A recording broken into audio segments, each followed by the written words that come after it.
Hello, everyone, and welcome again to another special edition of a Radio Chat. Today, we have a very special guest joining us in the field of commercial development finance. Our special guest is Eric Trieu, who has over 20 years experience in project marketing. He was CEO of two international marketing firms, the Aldi Group and Empire Property Investors. Eric joined the Holland Capital team in 2015. Eric is a seasoned commercial development finance broker and has helped numerous developers source financing for various projects, ranging from small-scale developments to multi-million-dollar commercial projects. Eric, thank you for joining me today on the Radio Chat. And if we could start with a bit of your story and how did you both get started in the development finance industry? Thanks, Al. Thanks for inviting me. Basically, I've always been in property. I started, as most people would, probably in real estate, and eventually over the years progressed through owning my own, real estate franchise, and then got into project marketing as the market evolved. So with the connection with the property developers, just kind of sales, marketing, it made sense to evolve with the funding requirement where developers required significant, solutions. It became a natural, progression from sales and marketing, property into property development funding. Okay, it's interesting, yeah. As you know, the theme of this podcast is about the radio board game. If you were to explain to a 12-year-old kid, what do you do in very simple terms? What would it be? Good question. Pretty simply, we arrange the money for the developers to build projects. I would probably say that's probably a lot simpler to explain. Yeah, a lot simpler for a 12-year-old kid. That sort of makes sense, doesn't it? Yeah. So what got you started in your business and how are you helping your ideal clients? I think understanding their needs. I guess the key was always trying to find the right funding solution. I think is where a lot of our developers are looking for answers, alternative options. Of course, everyone knows about major banks, but obviously there's other options out there as well that maybe most people may not know. But definitely trying to find solutions as markets evolve. That's really what I find quite exciting to work with. Trying to find that funding solution, either through structuring the deal, senior debt, junior debt, could be mezz, could be equity, could be other solutions out there. So that's pretty much what we specialize with. Yeah. Right, especially in this day and age now, it's getting even tighter with lending, right? It's harder to get money for development projects, yeah? Yeah, I mean, back in the old days, it was quite simple for a developer. If you had experience, you had the right builder, you got pre-sales, you can pretty much talk to most banks and then off you go. Nowadays, that's not quite the case. Even with pre-sales, we're hearing stories where people are choosing to either cancel or rescind all contracts, resetting, or just holding on and redeciding what they're going to do later. Just the way that the constraints market is evolving at the moment. Is it because those developers can't seek the finance they require, or is it because the cost of finance is just too high to make the project viable? Good question. I think the market's evolved a lot. So obviously with pre-COVID and post-COVID conditions, construction costs escalated. That's what is definitely putting a hindrance on most developers at the moment. GRs are slightly softening a bit, but not too crazy numbers. It's actually okay at the moment. But yeah, the build cost escalations has really drawn out the project profit margins, delaying projects, making some significant impacts to developers at the moment. Absolutely. And I guess before COVID, there will be a lot of funders who were keen to lend on a lot of development projects, whereas now they're sort of really being picky, to lend their money. Is that the case you see on your side? Yeah, they're definitely a lot more cautious. They're looking more thoroughly into every single project. They're looking in more details of each application, a lot more scrutiny. Look at financials of the builders, very, very importantly these days. So the builder might have a strong reputation, might be doing a lot of product in the past, but right now, how many projects are they doing? How's their financial and how much cash flow have they got? So that's crucial at the moment. Okay, very, very interesting. Yeah. So what criteria do lenders typically consider when evaluating commercial development loan applications? And how can developers best position themselves to secure that funding? Good question. I mean, as a lender, they always look at worst case scenario. So as a project or a property developer, most people look at positive, best case scenario. But the lenders look at worst case scenarios. So you can look at risks. Most banks or lenders will look at, say, how strong is the developer financially. So look at your balance sheet. It's what we call A&L, the assets and liability statement. Certain clients have bought properties and built their portfolio. So once they look at developing, they could use that to show how strong they are financially. So that will help. Income will help. Certain banks want to see serviceability. The non-bank sector probably won't look at that too heavily, but look at how strong equity they've got behind them again. Other things that the lenders will look at, I guess, de-risks could be pre-sales. So if you've got a project of 10 odd apartments, if you got 10 of them sold, that's great. So you've helped the lender come on board and look at de-risks, so that option is ticked. Other ways could be de-risking a project could be through cash. So again, if you've got some significant savings or from past projects, you can put the cash in, borrow less. Say, for example, you're borrowing a 50% LVR versus 80% LVR. That completely changes the dynamics from a lender's point of view of risk. There's some quick things there that lenders look at.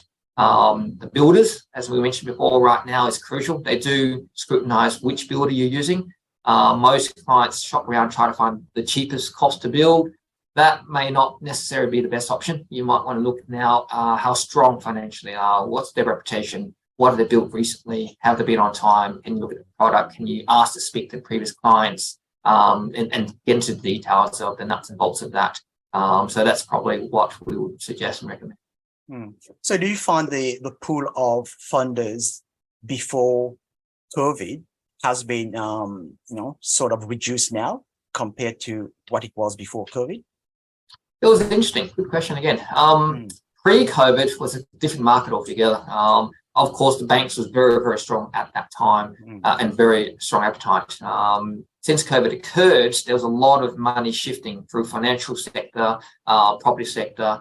And interesting enough, what we saw was our property market boomed. A lot of the property prices escalated, which is great for the developer at the time.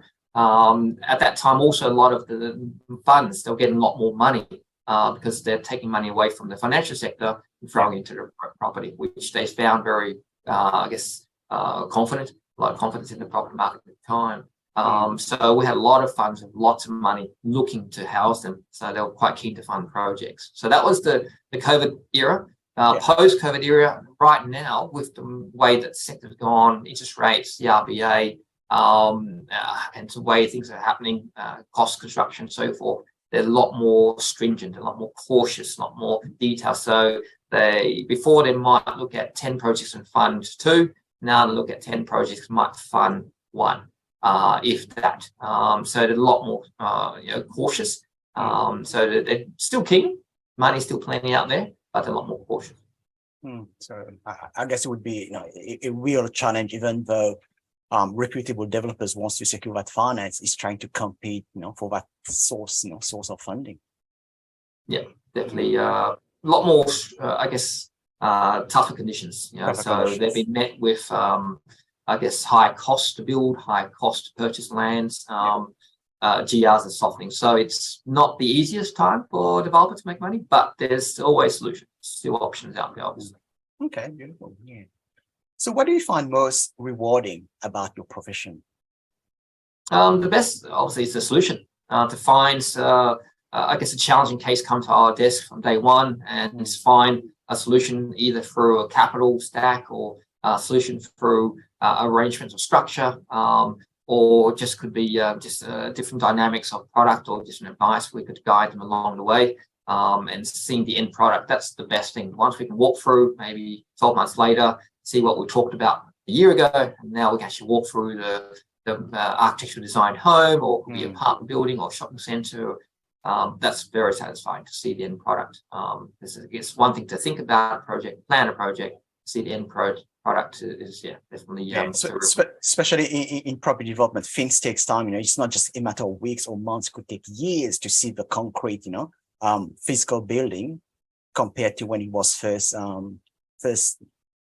put on paper, essentially, right? Absolutely. I mean, a lot of the times clients may have been thinking about a site and shopping around, looking for a site that could take, 6 months, 12 months, sometimes longer to find a perfect ideal site.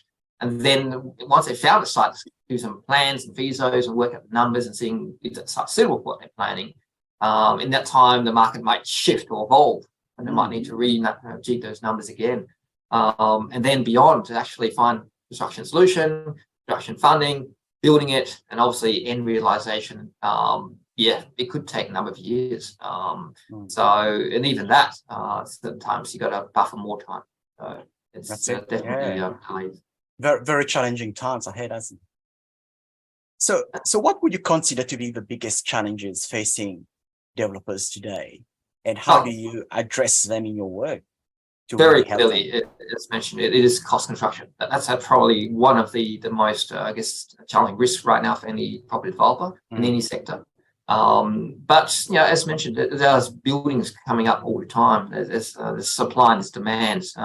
If you understand the rental vacancy throughout Australia right now is super tight. So there is not enough property for people to rent. So if you just go to any inspection for rentals on a weekend, you probably see anywhere from 10 to 20 couples lining up for the same property. That's telling you how the demand is at the moment. So that's a good problem for a developer. There's strong demand. So that's a good foundation for a developer to give them confidence to build. So the next, obviously, is trying to find the right product, the right locations. That's the key for the right developer to solve.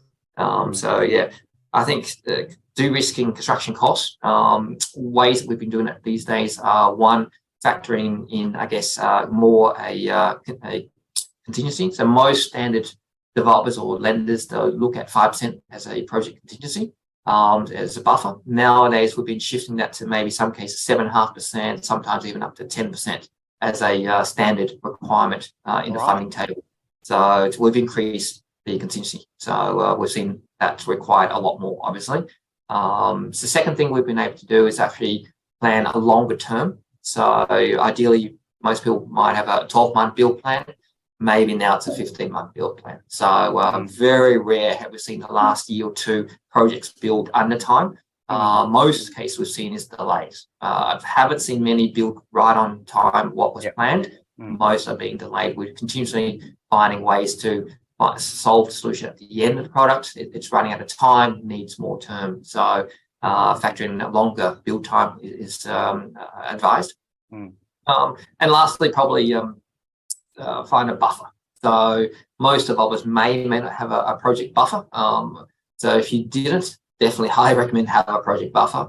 And whatever that buffer is, increase it again. So, what are we saying? We're saying plan for high costs, plan for longer build time, longer settlement time. So your end buyer might need more time with their financiers, and have a project buffer. And whatever that is, increase that again. So just be more cautious than ever. So there's still great projects, profit margins. It's got to plan appropriately. Okay. So I guess pre-COVID, you would think development, but the developers required to put, in 30% would be the norm, roughly. Now we're talking about what, more than 45% just to cover that contingency, unknown factor. That would make sense, absolutely. So most people do a project and they look at, positive and negatives. What if it's 5%, 10%, 15% positive or negative? Just factor a larger buffer. So worst case scenario, just expand that a bit more. So I agree with what you said, Al. That makes sense. And if it obviously comes under time and under budget and sales price is better, then even better. That's always great, the upsides, but definitely plan for the worst. What are the common mistakes that developers make when seeking commercial development finance, and how can they avoid them? There's plenty of mistakes. To be honest, I've been in the game for long enough. But obviously, not every developer walks into a project expecting to not make any mistakes. You got to have worst case scenarios. But I think of late, the last 6 to 12 months, probably I would say emotional buying. Right, so they're just hearing all these stories of people making projects and finishing and profiting, and it's great, looks great, sounds great. So the emotional, if you go out there, maybe go to an auction, raise up the hand, just love that project and just have to buy that site, for example. So maybe a bit too emotional. outbidding other buyers and just have to have it for whatever reason. Because of that, they might be paying a premium. So maybe 10, 15, 20% more than what the market rate might be for that property. So yeah, I would say that would probably be a number one criteria, because when you look at a feasibility, what can change the sales prices? Or the sales prices can't move too much. Build costs are pretty much there, if not escalating. So the only last thing that can move is the purchase price, the land or the property. So if you talk to any property valuer, that's what is changing these days. The GR's thereabouts, cost to build somewhat there. It's the land value that's dropping. So that's the key. So try not to be too emotional. Do your numbers, do your calculations, be willing to walk away. If it takes you 10, 20, 30 properties to have a look at before you buy, do that homework, spend that extra time, because that's when you make your profit, when you're buying it, not when you sell at the end. It's the beginning. So yeah, it's an emotion. So use your head, not your heart. Yeah.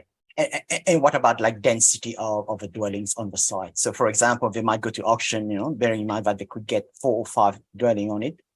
In reality, when they go to planning, then it can only stick to 2 or 3. Then that could be very, very costly mistake as well, yeah? Absolutely. So again, do your homework. Get a good team around you. So getting the right town planner is very important. They understand that shire, the council, they've got connections, they've been there before, they know them. They know what's the current limit and then maybe what is possible. So you can have some preliminary discussions with council before you formally launch a DA. So those meetings can help you a lot. Give you an idea if you're buying a site, is it possible to get that height that you're planning, or can you maybe go beyond? That's obviously where your upside is if you can. Most developers think, the past sites in that area, that street, I've only been getting 4 levels, so all I can do is 4 levels. Maybe talk to council, you might know some things that if you go a little bit down basement, maybe go a bit more parking, maybe you can go another level up, or it's near a train station, Todd. Traffic, transport orientated developments, you can get high height, for example. That can make a big difference to your profit margin. We had a client in the Gold Coast some years ago. Most people had certain height because they bought it well and they held it for some time. The council changed, and obviously through that time, they could get a lot higher height. I think it was like 5 or 6 stories extra. Wow. So because of that, that was massive profit that increased to them. So that was all upside to them, and they did very well from it. Of course, there's the risk of the other side too. Council could change some plans, so that could impact it heavily again. So you just got to be able to pivot accordingly. We've seen markets shift, obviously pre-COVID, during COVID, and even post-COVID. So you may have walked into a site thinking, I'm going to do high rise. Then that market may have changed during COVID. People wanted larger floor spaces, so you're targeting maybe 4 or 5 bedroom apartments then, maybe single story units. And now the market's changing again. There's a huge demand for rentable properties, so low affordable type accommodation. So you might be rethinking that again. So it's going to be learn to read the market, try to plan ahead, and then pivot with that accordingly. So, I mean, in trying to understand all of that, I mean, there's a lot of challenges that developers need to really think about all of those. So what would you say we need to do to get all of those advice considered? The key is obviously getting the right team. You got to get a very good experienced team behind you. A lot of people try to cut costs, cut corners, and do most themselves. Unless you've been in the industry a long time, then that's great. However, I always strongly advise getting the right advice around you, no matter what, no matter how long you've been around. Most proven developers still get the right town planners and architects and designers, best builders around them, and constantly getting tenders to find better ones as well. Get a strong team behind you with the experience. They could, help minimize any potential costs or losses, maybe give you ideas, suggestions that you may have not thought about. So that could be a big game changer. Yeah, no, that's so true. That's so true. Yeah.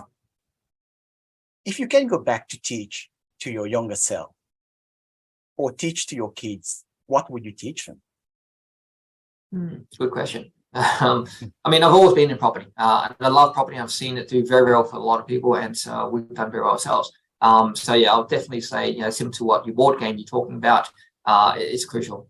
Playing a game is fun. play that in life, make it reality. So if I could go back to tell my kids or my former self, I would get into property. I'll get into property with more land. I would try to find more potential upside.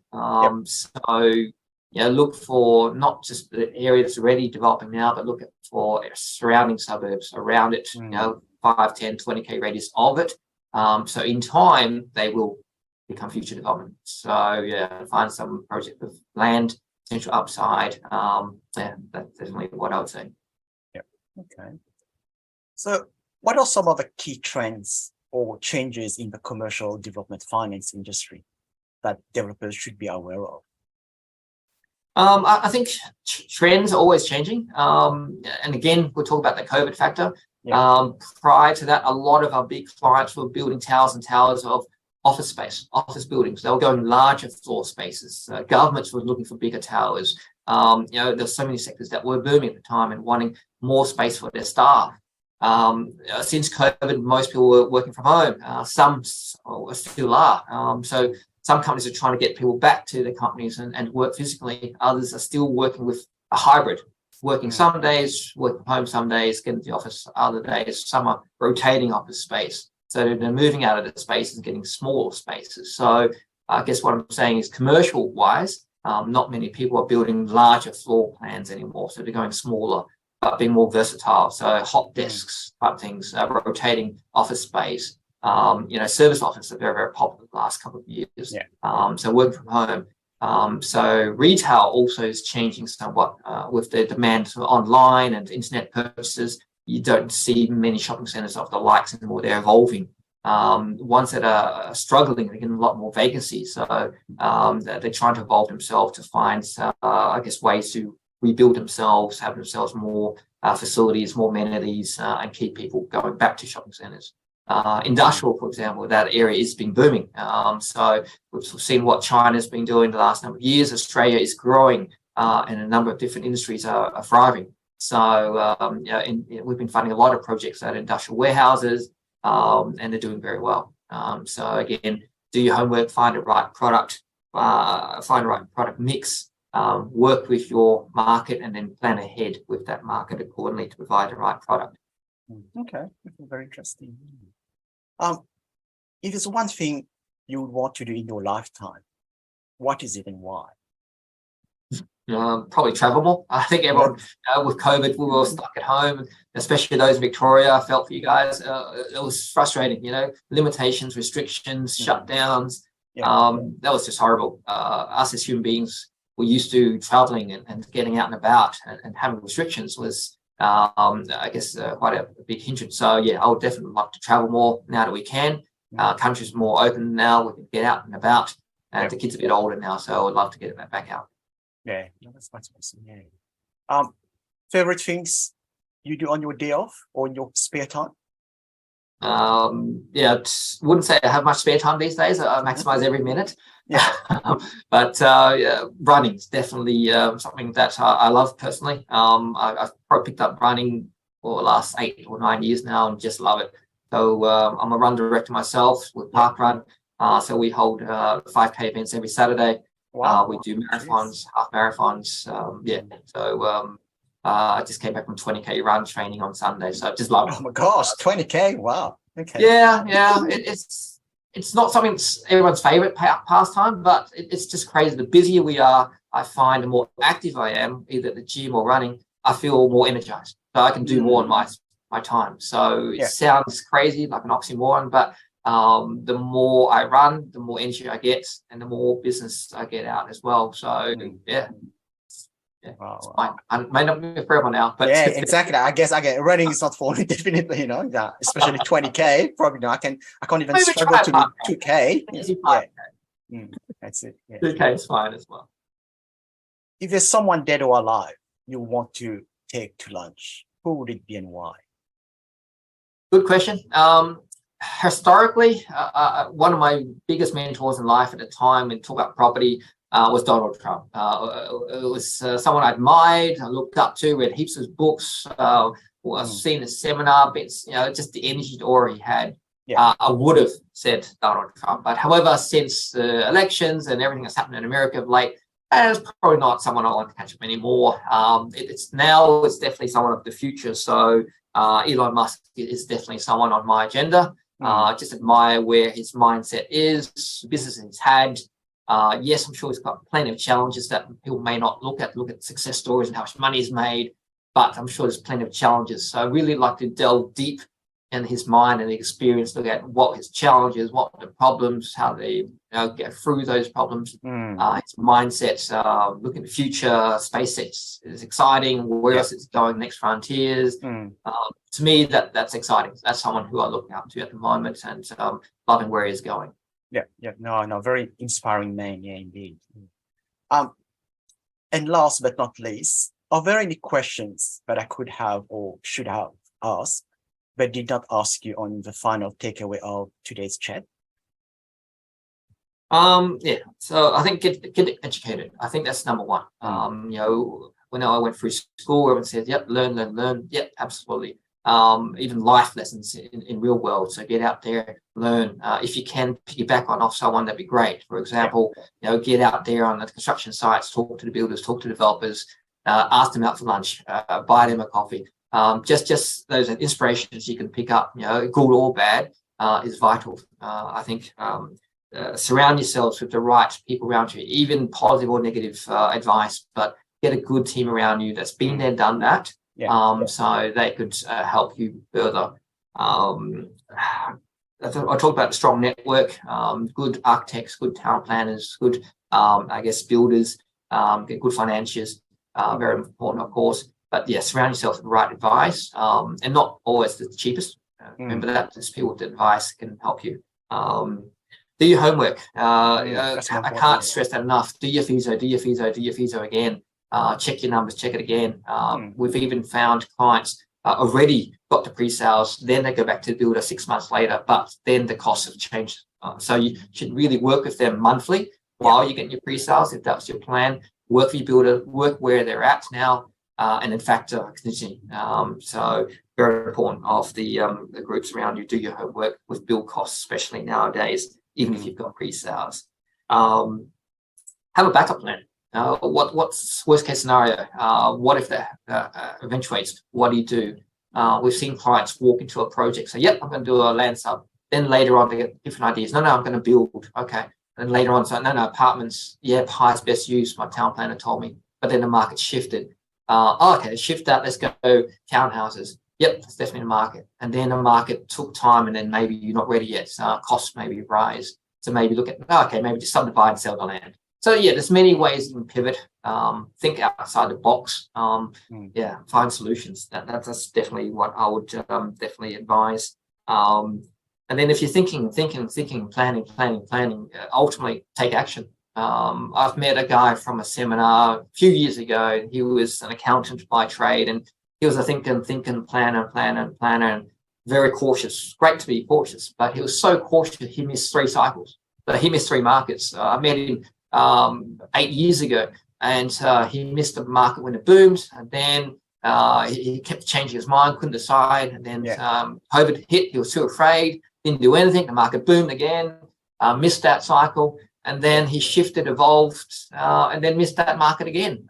So there are always opportunities, even in challenging climates like we're seeing right now post COVID. Construction rises, rate rises, inflation rising, but still there are opportunities. There's a huge demand, as mentioned before. There's not enough properties for renters. So if you build it, they will come. You got to do your research, but back yourself up. If you've done the planning, you've got the numbers, you've got the money behind you, you've got the people around you. If you've done all that and you're cautious, you've got contingencies and buffers and savings. What else are you waiting for? If you've done it all, it makes sense, then take the action, do it. So that's probably most of the things I would share. And then at the end, enjoy the ride. Have time with the family, have time with kids, travel, get out there, do a park run. Enjoy. 20K race. That's it. Excellent. All right. What is the best way for people to get in contact with you for your professional services? Jump on our website, holdencapital.com.au. Maybe send me an email, eric@holdencapital.com.au.